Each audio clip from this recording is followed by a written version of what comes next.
Good morning everyone. कैसे हैं आप सभी का स्वागत है फिर से एक बार वन स्टेप टू सक्सेस पर, जहां पर आपको हर एग्जाम के लिए आपको एमसीक्यू सीरीज प्रोवाइड कराई जाती है, आपके प्रैक्टिस के लिए, आपके भविष्य के लिए, ताकि आप अच्छे से पढ़ पाए और अपना एग्जाम क्वालिफाई कर पाए। सो आज भी यहाँ पर आप लोगों के लिए एक बहुत ही बेहतरीन सेशन हम लेकर आ चुके हैं, जो है हमारा टीचिंग एप्टीट्यूड का जो सब्जेक्ट है आपके एनवीएस केवीएस के एग्जाम में आने वाला आपको जनरल पेपर, उस पर टीचिंग एप्टीट्यूड जो आपका टॉपिक है उस पर यहाँ पर आपको क्वेश्चन सीरीज हम प्रोवाइड करा रहे हैं। आज भी हम क्वेश्चंस लेकर आए हैं, बहुत फ्रेश क्वेश्चंस हैं। आप सभी क्लास को ज्वाइन कर लीजिएगा, जितना हो सके आप क्लास को शेयर कीजिए। क्लास का टाइमिंग आप सभी को पता है फ्रेंड्स। तो चलिए बिना देरी के स्टार्ट करते हैं सेशन को। देखिए पहला क्वेश्चन क्या है टीचिंग एप्टीट्यूड का। आपका आज का पहला क्वेश्चन रहा आपके सामने, कंप्यूटर प्रोग्राम में ऐसे कार्यों को करने में सक्षम होता है जिन कार्यों को करने के लिए बुद्धि की आवश्यकता होती है और यह जुड़ा होता है। ऑप्शंस है कृत्रिम बुद्धि, प्रोक्सिमिस, सेरेब्रोनिक्स, कंप्यूटरीकृत सृजनात्मकता। क्वेश्चन थोड़ा यूनिक है लेकिन इंपॉर्टेंट तो है ही, नोट कर सकते हैं। कंप्यूटर प्रोग्राम ऐसे कार्यों को करने में सक्षम होता है जिन कार्यों को करने के लिए बुद्धि की आवश्यकता होती है। तो यह किससे जुड़ा होता है? चलिए,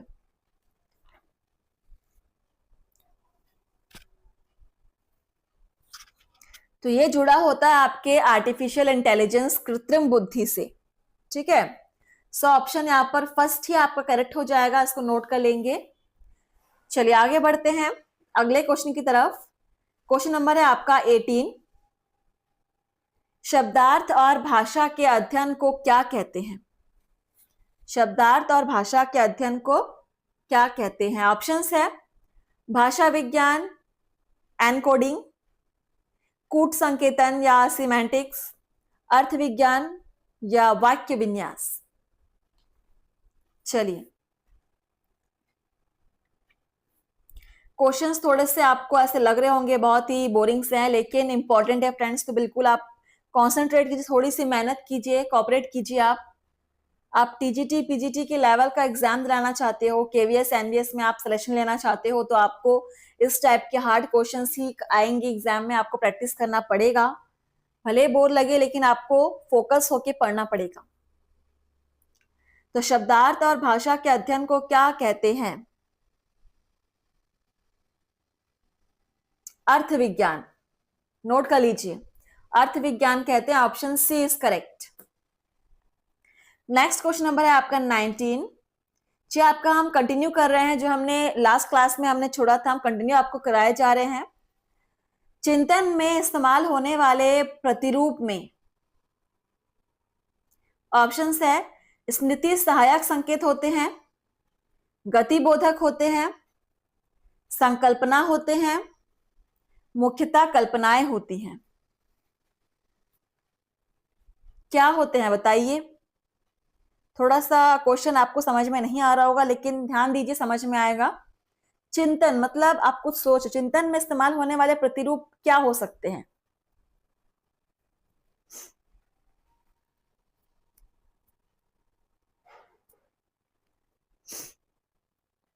संकल्पना होते हैं।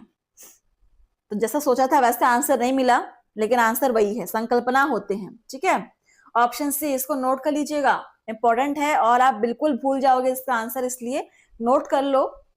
अगर एग्जाम में फंस गया तो फिर एक नंबर पक्का। नेक्स्ट है आपका क्वेश्चन नंबर 20, शब्दों की मूल ध्वनि को क्या कहते हैं? ऑप्शंस देखिए, रूपिम या मॉर्फीम्स, शब्दांश, स्वनिम या फोनीम्स, वाक्य विन्यास।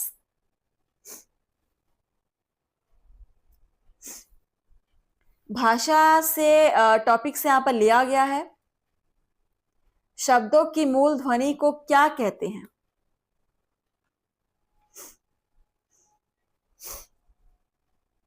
स्वनिम, स्वनिम या फोनीम्स कहते हैं। So the right answer is option C, teaching aptitude के क्वेश्चंस। चलिए नेक्स्ट है 21 नंबर क्वेश्चन। वह समाधान जो एक समस्या को सफलतापूर्वक हल करने के लिए आवश्यक तत्वों का तो सही वर्णन करता है, परंतु आगे की कार्यवाही करने के लिए पर्याप्त विवरण नहीं देता है, उस समाधान को क्या कहते हैं? तो पहले तो आप क्वेश्चन को समझ लीजिए। थोड़ा सा क्वेश्चन समझने में आपको दिक्कत हो सकती है, पढ़ के समझ लीजिए और देखिए ऑप्शंस क्या है। समस्या समाधान का स्वतः शोध या अन्वेषणात्मक प्रकार, सामान्य समाधान, समस्या समाधान का कार्यात्मक प्रकार, समस्या समाधान का एक विशिष्ट प्रकार।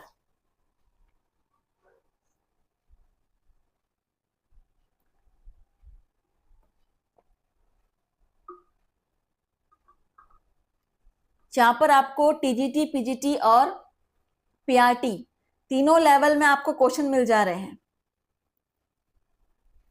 चलिए सो इसका आंसर देखिए क्या हो जाएगा। समस्या समाधान कहते हैं। सिंपल सा आंसर समस्या समाधान, option B is correct. Next question number है आपका 22 नंबर क्वेश्चन। वाक्पटुता, लचीलापन और मौलिकता किस प्रकार के विचार की विशेषताएं हैं? ऑप्शंस है केंद्राभिमुख चिंतन या कॉन्वर्जेंट थिंकिंग, यांत्रिक समस्या समाधान परक चिंतन, रटकर समस्या हल करना या बुद्धिशीलता।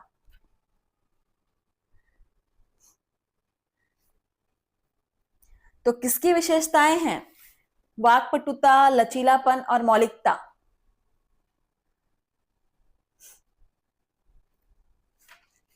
क्वेश्चन नंबर है आपका 22।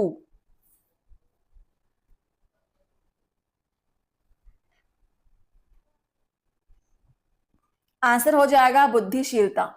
ये सारे बुद्धिशीलता की विशेषताएं हैं, option D is correct. Next question number 23।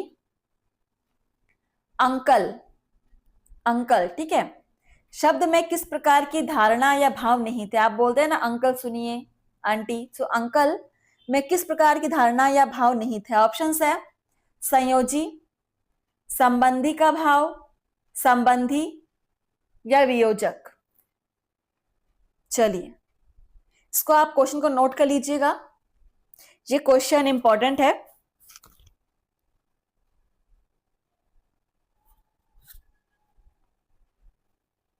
तो अंकल शब्द जो है उसमें किस प्रकार का भाव निहित है?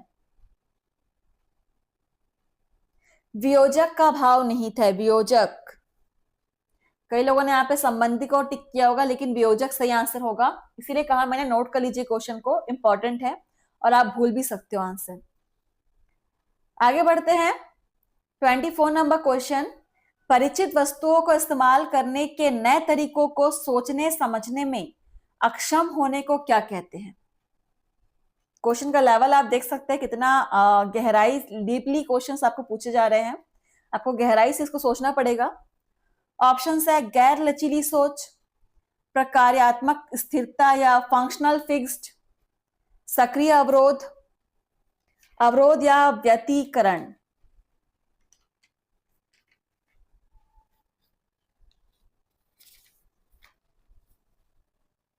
क्या हो सकता है इसका आंसर?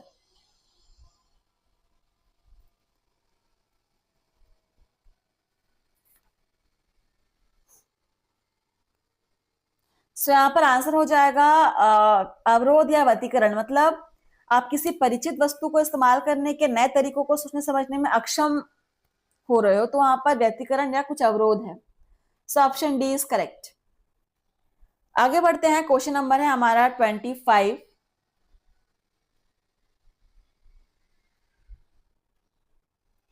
एक व्यक्ति अपने स्वास्थ्य को लेकर चिंतित तो है, लेकिन साथ ही सिगरेट पीना भी नहीं छोड़ता है, तो उसके निर्णय लेने संबंधी त्रुटि को क्या कहा जा सकता है?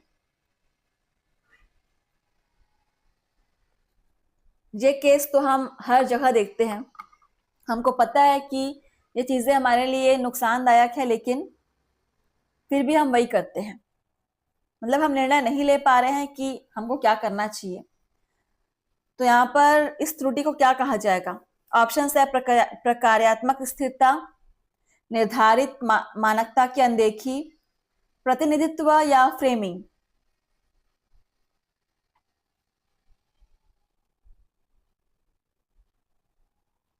चलिए,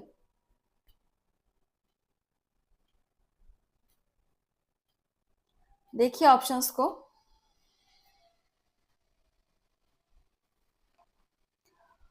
सो यहाँ पे आंसर हो जाएगा फ्रेमिंग। ठीक है, वो निर्णय नहीं ले पा रहा है, उसे त्रुटि हो रही है, तो यहाँ पर हो जाएगा framing. Option D is correct. Next है क्वेश्चन नंबर 26, देखेंगे। भाषा अच्छे गुणों से संपन्न तथा सफल मानी जाती है यदि। ऑप्शंस देखिए। इसमें विचारों और धारणाओं के संचार की गुंजाइश हो, यह नए विचार और संभावनाएं उत्पन्न करने में सक्षम हो, या बदलते वातावरण में किसी के अनुकूलन को बढ़ाए, या शब्दों के उच्चारण और उन्हें वाक्यों में उपयोग करने के लिए एक नियमावली प्रदान करता है। सो इनमें से राइट आंसर क्या हो जाएगा? भाषा अच्छे गुणों से संपन्न तथा सफल मानी जाती है यदि।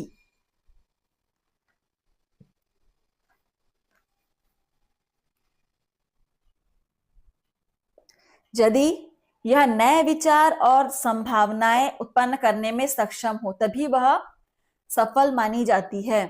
इसको आप नोट कीजिएगा, बहुत ही इंपॉर्टेंट है ये क्वेश्चन, क्योंकि यहाँ पे सारे ऑप्शन आपको बिल्कुल सही लग रहे होंगे, लेकिन हमको केवल वही ऑप्शन सेलेक्ट करना था जो सबसे ज्यादा उचित हो। चलिए, तो कंसंट्रेट कीजिए आप सभी, बिल्कुल फोकस रहिए हर एक क्वेश्चन के लिए। अब क्वेश्चन का जो डिफिकल्टी लेवल है वो धीरे धीरे आपको बढ़ता हुआ नजर आ रहा होगा, क्वेश्चंस आपको थोड़े से हार्ड लग रहे होंगे। Next 27 number question.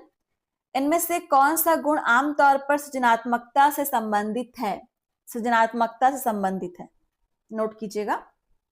ऑप्शन है केंद्राभिमुख चिंतन, बहिर्मुख, आदर्श सोच, वाक्य विन्यास संबंधी सोच। चलिए,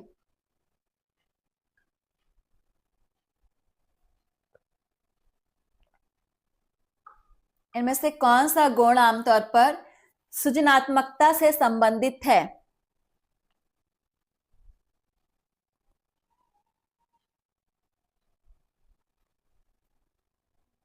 तो ये हो जाएगा बहिर्मुखी सोच। ठीक है, बहिर्मुखी सोच यहां पर बिल्कुल सही आंसर हो जाएगा, ऑप्शन बी इज करेक्ट। इसको भी आप नोट कर लेंगे, सिंपल लग रहा है लेकिन इंपॉर्टेंट है। नेक्स्ट क्वेश्चन नंबर है आपका 28। ये थोड़ा सा टफ होने वाला है, आप देख के आपको लग रहा है, लेकिन टफ नहीं है फ्रेंड्स, आप पढ़ेंगे तो आपको इजी लगेगा। चलिए पढ़ते हैं क्या है। एक ट्रक पुल पर फंस जाता है, दो ट्रक भी उसे बाहर खींचने में असमर्थ होते हैं। अंत में ट्रक को बाहर निकालने की कोशिश कर रहे लोगों से एक छोटा बच्चा आकर कहता है कि आप लोगों ने ट्रक के टायरों की हवा क्यों नहीं निकाली? उनकी गलती का कारण क्या था? तो ऑप्शंस देखो। बहिर्मुख चिंतन, संज्ञानात्मक सोच, सहसंवेदन, निर्धारण।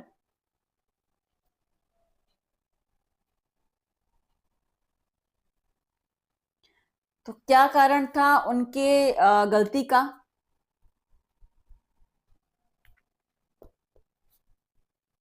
सोच समझ के आंसर कीजिए, आप पढ़ के समझिए क्वेश्चन को पहले। एग्जाम में भी आपको ऐसे ही करना है, जल्दबाजी में आंसर नहीं करना है, सोच समझ के आंसर कीजिएगा।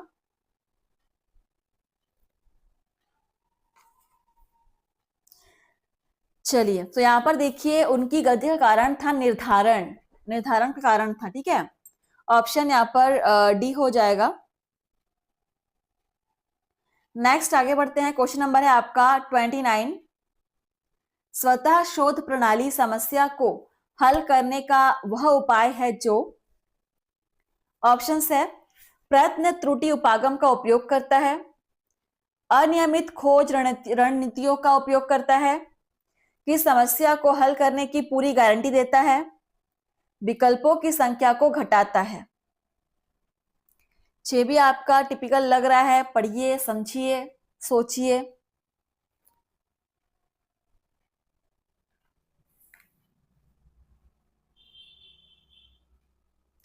स्वतः शोध प्रणाली समस्या को हल करने का वह उपाय है जो, यहां पर भी आपको सारे ऑप्शन सही लग रहे होंगे, लेकिन ऐसा नहीं है।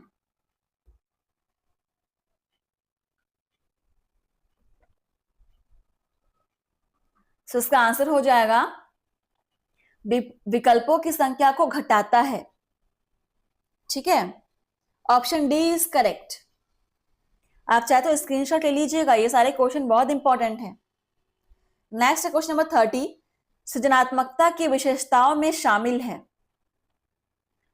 ये बहुत ही अच्छा क्वेश्चन है। ऑप्शन है अभिसरण या कॉन्वर्जेंस, लचीलापन, लिंग भेद, कठोर व्यक्तित्व के कारक। सृजनात्मकता की विशेषताओं में क्या शामिल है? आप सभी क्लास को शेयर कीजिएगा फ्रेंड्स, बिल्कुल। जो भी यहाँ पर केवीएस एनवीएस की तैयारी कर रहे हैं उनके पास टाइम बहुत कम है। अभी आपकी रिक्रूटमेंट रूल आ चुकी है, एप्लीकेशन फॉर्म भी कभी भी आ सकती है, उसके बाद एग्जामिनेशन डेट भी आपका जल्दी आ जाएगा, तो आपके पास पढ़ने का टाइम नहीं रहेगा, इसलिए आप अभी से तैयारी शुरू कर दीजिए। तो सृजनात्मकता की विशेषताओं में क्या शामिल होगा? लचीलापन, आपकी सोच में लचीलापन होना चाहिए। ठीक है, वन माइंडेड थिंकिंग नहीं होना चाहिए, आप सभी दिशाओं में देखकर आप सोचेंगे, लचीलापन होना चाहिए। नेक्स्ट क्वेश्चन नंबर 31, किसी व्यक्ति के गलत समाधान पर सहमत होने या विकल्पों के प्रति आंख मूंदे रखने का कारण बनने वाले प्रत्यक्ष ज्ञान बोध क्षमता विन्यास को क्या कहते हैं?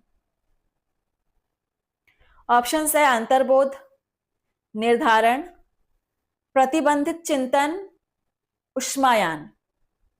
ये भी आपका इंपॉर्टेंट है और थोड़ा डिफिकल्ट भी है। मतलब आपको दिख रहा है कि सामने वाला जो व्यक्ति है वो गलत कर रहा है, गलत समाधान दे रहा है, लेकिन फिर भी आप सच जानते हुए भी आप चुप हो।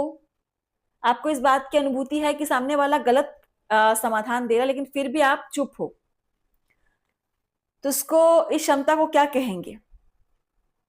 प्रत्यक्ष आपके सामने गलती आपको दिख रही है लेकिन फिर भी आप चुप हो, तो इसको क्या कहोगे? इस विन्यास को क्या कहा जाता है?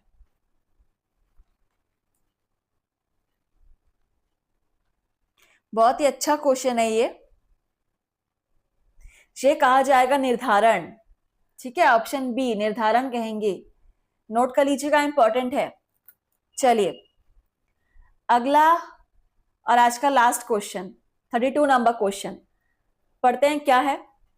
कुत्ता शब्द से संबंधित लोगों में जो मानसिक धारणा प्रचलित है, उसके अंतर्गत जब लोगों से पूछा जाता है कि सर्वश्रेष्ठ कुत्ता कौन सा है, तो 100 में से 98 लोगों का उत्तर होता है सर्वश्रेष्ठ शिकारी कुत्ता, यानी गोल्डन रिट्राइवर। तो यहाँ गोल्डन रिट्राइवर को क्या कहा जा सकता है? मतलब सभी को लगता है कि सबसे सर्वश्रेष्ठ कुत्ता शिकारी कुत्ता ही है, तो शिकारी कुत्ते को हम क्या बोल सकते हैं? ऑप्शंस है सूचक अवधारणा, आदि प्ररूप, संबंधात्मक संकल्पना या विशिष्टता। ये क्वेश्चन भी बहुत ट्रिकी है।